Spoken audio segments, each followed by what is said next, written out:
Hi guys, welcome back. We are going to be reviewing the Disney's Girls Big Book of Fun again, and this time instead of doing the activities, we're going to go through some of the different readings and stories this book has to offer. So we'll flip open and go to our first reading, which is on page 36. So we're going to start with a story about Merida from Brave called Merida's Wild Ride. It was a soggy afternoon, and Merida was reading from an old book of Highland tales. "Look right there," Merida said, "magical horses. That one there is called a Kelpie. It's a water horse."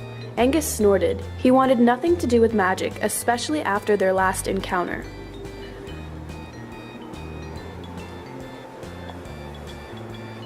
The raindrops slowed and the clouds scattered. "Come, lad," said Merida to Angus. "The sun's breaking through. Let's go for a ride." They galloped across the bridge and down the hill. Just as they reached the woods, a flash of gray caught Merida's eyes. What was that?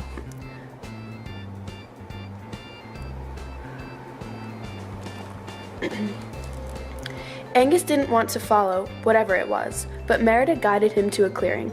In it stood a magnificent gray horse. Its coat shimmered, its mane was like fine silk.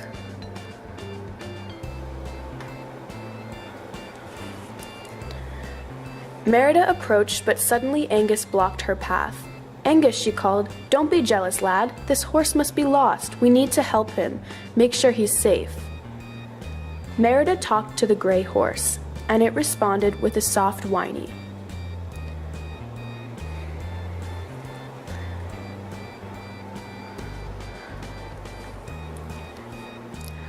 Merida swung onto the gray horse's back. She didn't have a bridle, but she knew she could guide him with her hands, wrapped in his mane. The horse bolted, but Merida wasn't frightened. She had been around horses her whole life.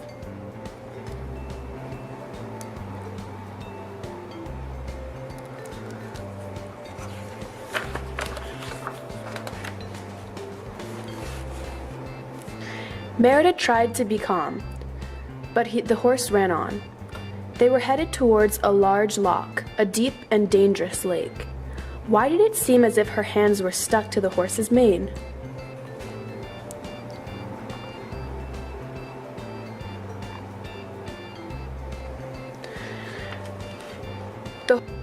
The horse brushed against a tree and trapped rainwater fell down on Merida.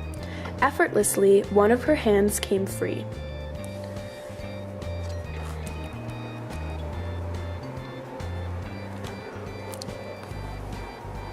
Just ahead, a bridle hung from a tree. Merida stretched to reach it as they passed, but it was just beyond her fingertips. "Angus, help! The bridle!" she called.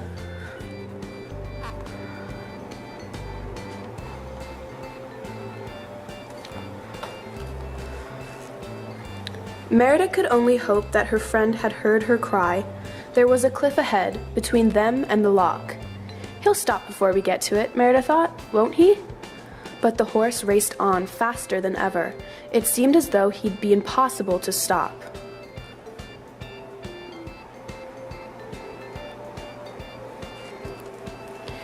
Merida tugged and pulled on the horse's mane. Nothing worked.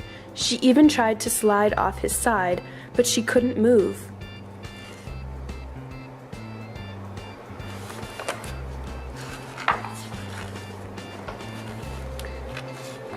Suddenly, Angus rushed in front and steered them down a path, away from the cliff's edge.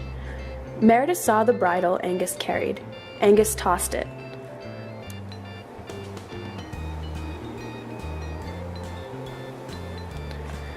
Merida caught it and slipped it over the horse's head. At last, they reached the shore of the loch. The horse finally slowed to a stop. Merida was no longer stuck. She jumped off.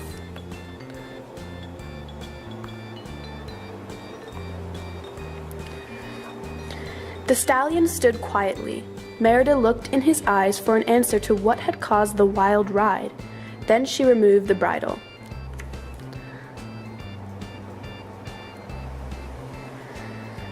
The horse's head moved softly before he galloped down the misty shoreline. Merida frowned as she watched him. Was he really racing into the water, or was it the fog playing tricks on her eyes?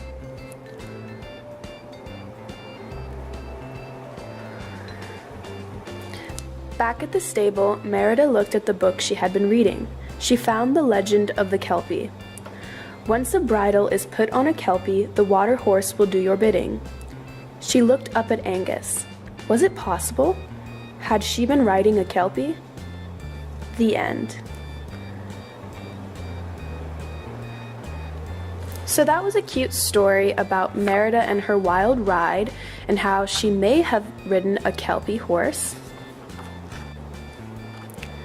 So if we move on to another story, it's on page 66. This is a comic strip about the fairies. So it's called The Difficult Delivery. In the winter woods, someone is making progress. So this fairy says, "Well done, girls, clap, clap, clap," and they're ice skating. And then it says, "Without you, we would have never learned how to ice skate.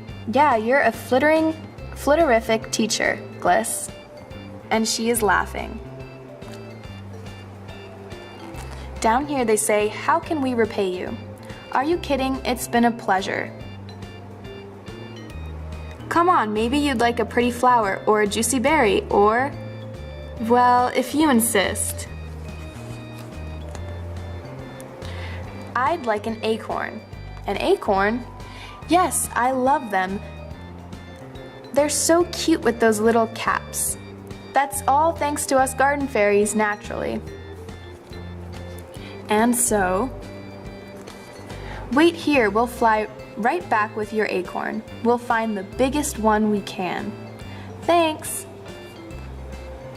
The fairies fly back to Autumn Forest and there are so many to choose from. You're right. All we need to do now is take it back to Gliss.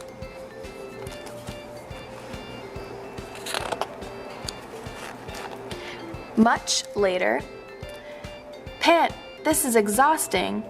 Unfortunately, we don't have enough pixie dust to make it fly." "Well, let's rest a moment at least. Good idea, Buttercup." "But," crunch, gulp, "I have a bad feeling about this." "Oh no! Now we have to go back and get another one, because this squirrel here ate the acorn. Oh no." And so, we're almost there. It was tough, but since we didn't stop, we didn't risk. Losing it? Gasp! What now? Do we start all over again? Forget it. So the acorn fell into a snow hole. I've got a better idea. Soon, ta-da! To make your present even more fun, we hid it in the snow for you to find. "Wow," said Gliss.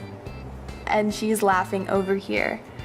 So Gliss will fly down into the hole and get her acorn, and they planned it as though they hid it in there, when really it accidentally fell. So this was a cute little quick comic. They've got tons of other ones of these. They have ones with Minnie, and that one's over at the beginning. So this is Minnie and her comic. We take a quick flip through. This is a few pages long.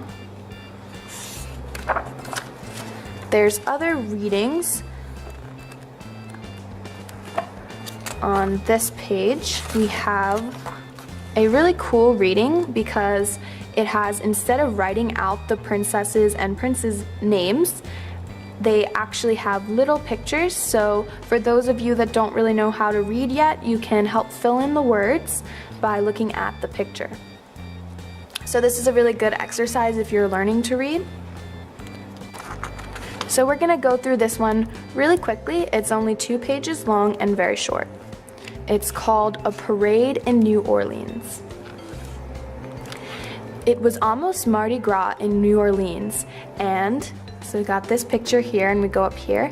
It's Tiana. And Tiana and Naveen wanted to decorate a float for the big parade.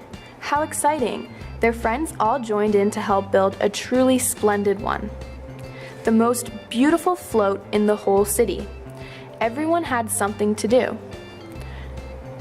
Charlotte had learned to sew, and she made a gorgeous costume. Naveen was ready with his ukulele, and Louis would play his trumpet. After days of preparation, everything was ready, and Charlotte had a question for all. Who will be the star of the float? Tiana should be the star because she brought all of us together, Naveen answered. Tiana laughed. Me? I'm not a star. We should all be the star of the float, she said. You, Charlotte, and Louis also worked hard for many days. So on the day of Mardi Gras parade, Tiana, Naveen, and Charlotte and Louis rode together on the float. On the streets, people were clapping their hands happily. Their float was the most admired one. So that was a super quick story, and here are the different pictures that were throughout it. Tiana, Naveen, the float, costume, Charlotte, Louis, trumpet, and star. So again, it's just a super easy, quick story that can help people participate in reading if they don't really know how to yet. So I hope you guys enjoyed our quick read-throughs of the different stories in this book collection, and I'll see you next time. Thank you for watching.